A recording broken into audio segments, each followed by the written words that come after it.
Two. একদিন আমার ছেলে জয় স্কুল থেকে এসেই বলছে, আব্বা আমাকে একটা কবিতা লিখে দিতে হবে।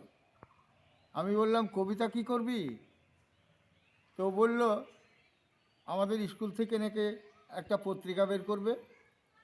তাই সব ছাত্রদের বলল স্যাররা যে তোরা যে যা পারবি কবিতা, ছোট গল্প, প্রবন্ধ লিখবি, ভালো হলে আমরা পত্রিকায় ছাপাবো।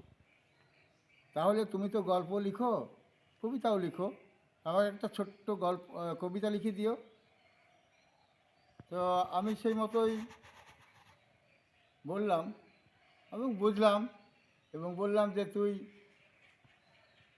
মজুরিটা পাবি, পরিশ্রমটা হবে আমার। তো ঠিক আছে, সেই মতোই আমি লিখে দিলাম। ও নিয়ে গেল, জমা দিল। এসে আবার বলল যে স্যাররা আমার কবিতাটা পছন্দ করেছে, মনে হয় ছাপা হবে। আমি বললাম দেখি।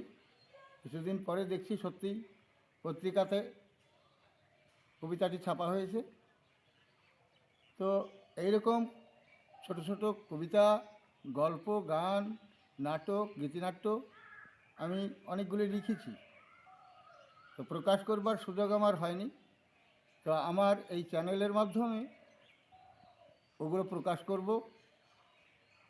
আপনারা সাবস্ক্রাইব করবেন, আর যদি ভালো লাগে লাইক কমেন্ট করে আমাকে পরামর্শ দেবেন। এবার আমি কবিতাটি শোনাচ্ছি। কবিতার নাম মোটা মাথা। আশিক ইকবল জয়, সপ্তম শ্রেণী। বাবার সাথে বিবাদ বাঁধে কোন অংশ কার? একটি মাছের একটা মাথা, বিপদ হয় মার। মা করেছে মাছটি কেটে, মাথা চাকা ফিচে। বাবা বলেন, মাথার দাবি করিস নে তুই মিছে। মাথাটা বেশ মোটা বটে, হাড় কাটাতে ভরা। বলেন তিনি মাথা খাবে, মাথা মোটা যারা। নমস্কার।